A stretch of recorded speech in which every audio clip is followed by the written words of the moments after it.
बिना सोचे समझे फैसला लेने का परिणाम क्या होता है? हमें जो दिखता है वो हम उससे सोच लेते हैं और उसे हम हकीकत मान लेते हैं और तुरंत फैसला लेते हैं। कभी कभी तो कुछ सेकंड भी नहीं देर लगती उसे फैसला लेने में, चाहे बाद में क्यों ना पछताना पड़े।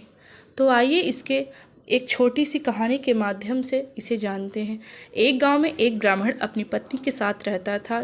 जिस दिन उसकी पत्नी ने अपने पुत्र को जन्म दिया, उसी दिन कहीं से एक नेवले का बच्चा उसके घर आ गया। ब्राह्मण की पत्नी को नेवला का बच्चा बहुत पसंद आ गया और उस नेवले के बच्चे को अपने घर में रख लिया और अपने बच्चे की तरह उस नेवले के बच्चे को पालने लगी। नेवले का बच्चा थोड़ा बड़ा हुआ और ब्राह्मण के बच्चे के साथ खेलने लगा। नेवले का बच्चा उस ब्राह्मणी के बच्चे के साथ ही रहता, दोनों में खूब प्रेम हो गया। ब्राह्मणी यह देखकर बहुत खुश होती, लेकिन कहीं न कहीं उसे एक शंका रहती थी कि यह नेवला है, एक पशु है, कहीं यह मेरे बच्चे को नुकसान न पहुंचा दे। एक दिन ब्राह्मणी को अपनी सहेली की गोद भराई में जाना था। उसने अपने पति से बच्चे की निगरानी करने के लिए कहा और कह के चली गई। ब्राह्मण अपने पुत्र के पास बैठ गया। तभी उस नगर के राजा का सिपाही ब्राह्मण के घर आया और उसने राजा के महल में पूजा का अनुष्ठान के लिए निमंत्रण दिया। यह सुनकर ब्राह्मण दुविधा में पड़ गया। उसने सोचा, अगर मैं जाता हूँ तो पुत्र की निगरानी कौन करेगा? यदि नहीं जाता हूँ तो राजा किसी और ब्राह्मण को बुला लेगा और राजा के यहाँ से जो धन दक्षिणा मिलेगी वो भी मारी जाएगी। आखिरकार उसने फैसला किया कि बच्चे का भार नेवले पर डालकर राजा के महल चला जाए।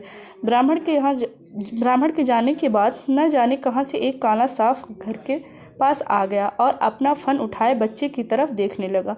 पास बैठे नेवले ने उस सांप को देख लिया। जैसे ही सांप बच्चे के नज़दीक पहुंचा, नेवला फुर्ती से उस सांप पर टूट पड़ा और उसका सर मुंह में दबाकर उसे यमलोक पहुंचा दिया।